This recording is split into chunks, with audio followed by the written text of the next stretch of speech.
सर्वप्रथम मी महाराष्ट्राच्या तमाम जनतेला, देशातल्या परदेशातल्या सगळ्याच महाराष्ट्रातल्या सगळ्या लोकांना मी महाराष्ट्र दिनाच्या आज शुभेच्छा देते. आज कामगार दिन पण आहे, कामगार दिनाच्याही शुभेच्छा देते आणि बुद्ध पौर्णिमा आहे त्याच्यासुद्धा मी शुभेच्छा देते.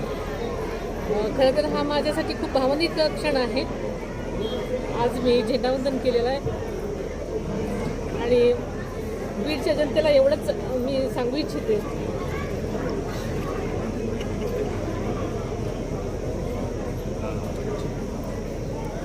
की दादांनी जे स्वप्न बीडसाठी बघितलेले आहेत, जे ड्रीम प्रोजेक्ट त्यांनी घेतलेले होते, ते सगळे पूर्ण करण्यासाठी मी मनापासून प्रयत्न करते आणि बीडच्या जनतेला, बीडकरांना महाराष्ट्रामध्ये एक अव्वल जिल्हा म्हणून पुढे नेण्यासाठी आम्ही सगळेच प्रयत्न करूयात असं त्यांना आवाहन केलेलं आहे.